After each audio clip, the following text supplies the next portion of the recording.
السلام علیکم لسنرز، میں ہوں آپ کی ہوسٹ نیلم، اور نیلم آپ کو اپنے چینل میں ویلکم کرتی ہے۔ شروع کرتے ہیں آج کی سٹوریز اللہ کا بابرکت نام لے کر، جو انتہائی عالی رتبہ اور بہت جلیل القدر ہے۔ میں اپنے سبھی سننے والوں کے لیے یہ دعا کرتی ہوں کہ اللہ پاک کی رحمت اور کرم بھرا سایہ ہمیشہ ہم سب کے اوپر بنا رہے، آمین۔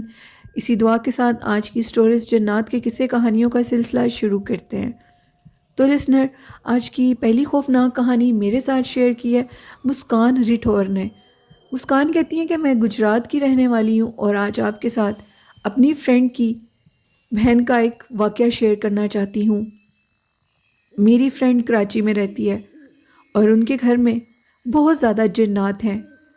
میری فرینڈ نے بتایا کہ ان کا جو گھر تھا اس میں جنات بہت زیادہ تھے اور بہت ڈر لگتا تھا۔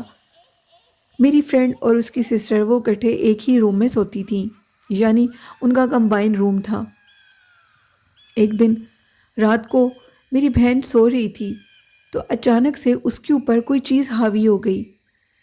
وہ کہتی تھی کہ اس کو ایک شخص، یعنی ایک مرد جو ہوتا ہے مخلوق جنات میں، جس کو جن بولا جاتا ہے، وہ نظر آتا ہے، اور وہ اس کے اوپر حاوی ہو جاتا تھا۔ اس کی طبیعت اس قدر خراب ہو جاتی تھی کہ اس کو دورے پڑنے لگ جاتے تھے۔ مسکان کہتی ہیں کہ ان کی فرینڈ نے بتایا، میری سسٹر کہتی ہیں کہ وہ جو بھی مخلوق ہے، وہ جب اس کو نظر آتی تھی تو یہ کہتی تھی کہ میں تمہیں اپنے ساتھ لے جاؤں گا۔ اس کی بہن کہتی تھی کہ وہ چیز مجھے اپنے ساتھ لے جائے گی۔ اس کی طبیعت دن بدن اتنی بگڑتی گئی کہ وہ چلنے پھرنے سے بھی قاصر ہو گئی، وہ چل پھر نہیں سکتی تھی۔ ایک دن میری فرینڈ اور اس کی بہن اکٹھے بیٹھے ہوئے تو اس نے بہت اونچی آواز میں یہ کہا کہ وہ آ گیا ہے، اور اب وہ کہہ رہا ہے کہ میں تمہیں اپنے ساتھ لے جاؤں گا۔ اس کی طبیعت بہت خراب ہوئی اور وہ بے ہوش ہو گئی۔ جیسے ہی وہ بے ہوش ہوئی اور اس کے بعد وہ ہوش میں نہ آئی اور اس کی ڈیتھ ہو گئی۔ وہ گھر اس قدر عصیب زدہ تھا کہ مسکان کہتی ہے میری فرینڈ نے کہا کہ ابو یہ کہتے تھے کہ فوراً اس گھر کو چھوڑ کر چلے جانا ہے، یعنی ہم اس گھر میں ایک سیکنڈ بھی نہیں رہ سکتے اب۔ جس چیز نے میری بیٹی کی جان لے لی ہے، ہم نے اس گھر کو چھوڑا اور کسی اور گھر میں شفٹ ہو گئے۔ اور مسکان کہتی ہیں کہ میں آپ سب لوگوں کو یہ بتانا چاہتی ہوں کہ یہ میری فرینڈ کی زندگی کا ایک سچا خوفناک واقعہ ہے، جس کو میں نے خود اپنی آنکھوں سے دیکھا ہے۔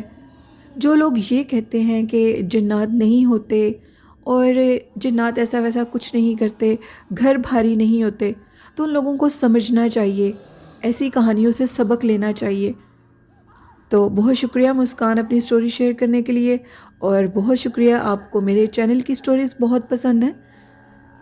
اور لسنرز، جو لوگ یہ کہتے ہیں کہ جنات نہیں ہوتے یا گھر بھاری نہیں ہوتے، وہ لوگ بالکل غلط ہیں۔ جنات اپنا وجود رکھتے ہیں اور گھر بھی بھاری ہوتے ہیں۔ اگر کسی کو کوئی بھی جگہ بھاری لگے، یعنی اگر آپ کی زندگی بہت سموتھلی چل رہی ہے اور آپ نے کوئی نیو گھر چینج کیا ہے، اس میں آ کر آپ کو کچھ پرابلمس لگیں، تو کائنڈلی اس چیز کے اوپر فوکس کریں، اس چیز کو سمجھنے کی کوشش کریں کہ اس کے پیچھے ریزن کیا ہے، دین کوئی سٹیپ لیں۔ اور اگر آپ کو یہ لگے کہ جو گھر، کوئی بھی جگہ جس میں آپ شفٹ ہوئے ہیں، وہ چیز ٹھیک نہیں ہے، تو پلیز اس کو چینج کر دیں، جان سے بڑھ کر کچھ بھی نہیں ہوتا۔ بڑھتے ہیں آج کی دوسری خوفناک کہانی کی طرف۔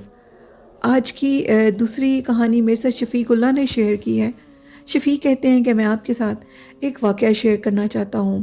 حالیہ دنوں میں نے کچھ شاپس خریدی، اور اس شاپ کے اوپر ایک خالی گھر بھی تھا۔ میں نے اس شاپ کو ایز اے بزنس خریدا، یعنی میں وہ شاپس رینٹ پر دے دوں گا اور وہ گھر بھی رینٹ پہ دے دوں گا۔ مجھے ایک فیملی ملی جو کہ انہوں نے وہ 2 شاپس تھیں، انہوں نے وہ دونوں شاپس رینٹ پر لے لیں، اور اس کے بعد انہوں نے اوپر والا جو گھر تھا، وہ جو شخص تھا وہ اپنی فیملی کو بھی ادھر ہی لے آیا، اور وہ لوگ اوپر والے گھر میں شفٹ ہو گئے، اور جو نیچے شاپس تھیں ادھر اس نے اپنا سیٹ اپ کیا، اور اس نے ان دونوں شاپس پر اپنا کام بنانا شروع کر دیا۔ یعنی ایک شاپ پر اس نے اسٹور بنا لیا چھوٹا سا، اور دوسری جو شاپ تھی ادھر وہ میکینک بھی تھا، اس کا بھی کام کرتا تھا، اور ادھر اس نے وہ شاپ بنا لی۔ اب محلے کے سارے لوگ اسی کے پاس آیا کرتے تھے، اوپر اس کی فیملی بھی سیٹ ہو چکی تھی۔ وہ بہت خوش تھا کہ مجھے ایسی جگہ پر گھر ملا ہے جہاں پر میرا کام بھی چل رہا ہے اور میری فیملی بھی میرے ساتھ ہے۔ اور اس کو یہ بھی مسئلہ نہیں تھا کہ شاپ جلدی بند کرنی ہے کیونکہ مجھے گھر جلدی جانا ہے، کیونکہ اس کا گھر اوپر ہی تھا۔ وہ شفیق اللہ کہتے ہیں کہ ایک دن وہ جو تھا آدمی وہ میرے پاس آیا، وہ کافی پریشان تھا اور مجھے یہ کہہ رہا تھا کہ میں بہت پریشان ہوں، مجھے آپ کی ہیلپ کی ضرورت ہے۔ میں نے ان سے پوچھا تمہیں کس قسم کی ہیلپ کی ضرورت ہے؟ تو اس نے بتایا کہ میں نے آپ کی جب شاپس مطلب رینٹ پر لیں اور گھر والوں کو بھی اوپر میں نے شفٹ کر دیا، چند روز میرا کام بہت اچھا چلا۔ چند روز کے بعد میرے کام میں عجیب سی رکاوٹ آنے لگی، یعنی کام بنتے بنتے بگڑ جاتے تھے۔ تو ایک دن رات کو میں کام کر رہا تھا تو مجھے اچانک سے ایک دیوار کے اندر سے آواز آئی کہ تم اس شاپ کو چھوڑ دو۔ میں بڑا حیران ہوا، ادھر ادھر دیکھا، شاید کسی بچے کی شرارت ہے یا کوئی مجھے تنگ کرنے کی کوشش کر رہا ہے۔ میں نے باہر شاپ سے نکل کر دیکھا، ادھر ادھر تو کوئی نہیں تھا۔ آواز مخصوص ایک ہی دیوار میں سے آتی تھی جس کے ساتھ میری چیئر پڑی ہوئی تھی۔ تو ایک دن میں کیا دیکھتا ہوں، رات کے ٹائم میں اسٹور میں تھا اور کچھ لوگ مجھ سے چیزیں خریدنے کے لیے آئے تھے۔ جیسے ہی میں نے ان کو چیزیں دیں، اس کے بعد میں ان کو چیزیں دے کر خود ویسے ہی شاپ سے باہر نکلا، مجھے اپنے گھر والی سائڈ سے ایک آہٹ کی آواز آئی۔ جیسے ہی میں نے دیکھا تو ادھر کوئی بھی نہیں تھا۔ تھوڑی دیر کے بعد میں جیسے ہی اپنی شاپ کے اندر آیا تو میں دیکھتا ہوں میری چیئر کے پاس ایک عورت کھڑی ہوئی ہے جس کا سارا فیس جلا ہوا تھا، انتہائی خوفناک عورت۔ وہ میری اس چیئر کے پاس کھڑے ہوئے اس چیئر کو گھما رہی تھی۔ اسی ٹائم مجھے اس عورت کو دیکھ کر اتنا خوف آیا، مجھے چکر آئے اور میں زمین پر گر گیا۔ مجھے نہیں پتا کون مجھے میرے گھر تک اوپر لے کر آیا۔ میں نے اپنے مسز سے پوچھا، اپنے بچوں سے پوچھا تو انہوں نے کہا بہت دیر ہو گئی تھی، آپ آئے نہیں تھے۔ تو جیسے ہی میرا بیٹا نیچے اترا تو اس نے دیکھا ابو شاپ کے باہر بے ہوش ہوئے پڑے ہیں اور وہ مجھے اوپر لے گیا۔ میں نے ان کو کچھ بھی نہیں بتایا، وہ اس لیے کہ وہ ڈر نہ جائیں، اور میں سیدھا آپ کے پاس آیا ہوں۔ شفیق اللہ کہتے ہیں کہ میں نے اس کو بتایا کہ میں نے بھی یہ جو شاپس اور یہ گھر کچھ پیسوں میں خریدا تھا۔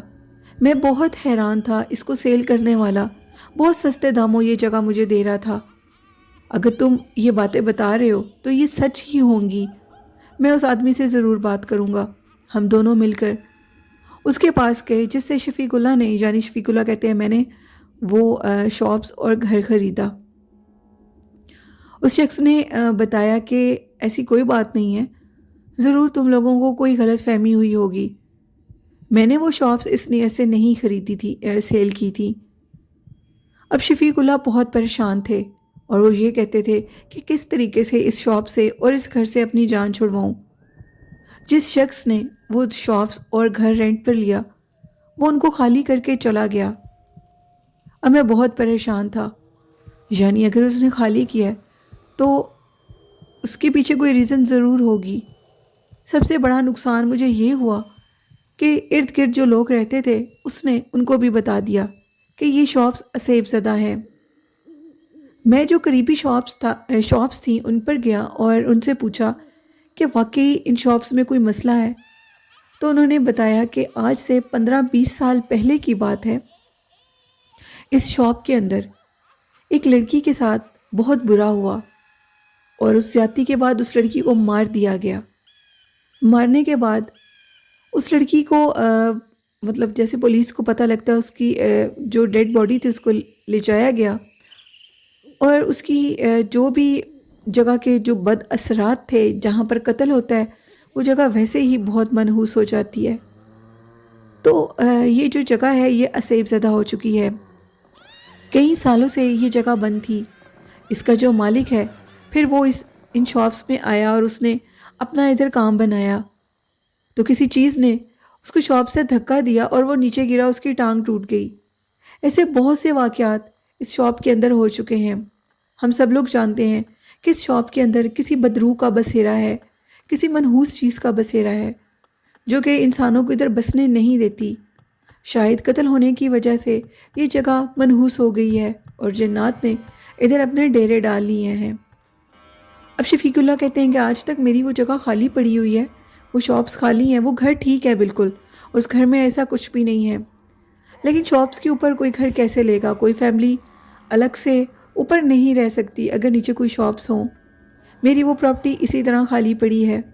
میں آپ کے چینل کی سٹوریز بہت شوق سے سنتا ہوں، اور آپ کے چینل کی سٹوریز سننے کے بعد میری زندگی کا یہ ایک سچا خوفناک واقعہ تھا جو میں نے آپ کے ساتھ شیئر کیا۔ بہت شکریہ شفیق۔ تو لسنرز، یہ تھیں آج کی کچھ خوفناک کہانیاں۔ آپ لوگوں کو کیسی لگیں اپنا فیڈ بیک ضرور دیا کریں، اور آپ بھی اپنی سٹوریز کو شیئر کر سکتے ہیں ڈسکرپشن باکس میں میرے ای میل آئی ڈی اور فیس بک آئی ڈی پر، اور کمنٹ باکس میں بھی سٹوریز کو شیئر کر سکتے ہیں۔ آج کا اچھا میسیج یہی دینا چاہوں گی، لوگوں کے لیے آسانیاں پیدا کریں، کسی کا کبھی بھی برا مت کریں، ہمیشہ سب کے لیے اچھا سوچیں، اور اپنے والدین کی خدمت کرتے رہیں، ان سے دعائیں لیتے رہیں، اور اللہ پاک ہم سب کے والدین کی لمبی اور صحت والی عمر کریں، آمین۔ اور طہارت کی حالت میں رہیں، اللہ کو یاد کریں، 5 ٹائم نماز پڑھیں، اور قرآن پاک اور درود شریف کو اپنا وظیفہ بنا لیں۔ یہ میرا اچھا میسیج تھا، اور آئی ہوپ سب لوگ اس پر ضرور عمل کرتے ہوں گے۔ اسی کے ساتھ مجھے اجازت دیجیے، مجھے اور میرے والدین کو اپنی ڈھیروں دعاؤں میں یاد رکھیے گا، اپنا اور اپنے والدین کا بہت سا خیال رکھیے گا۔ اللہ حافظ، اللہ نگہبان۔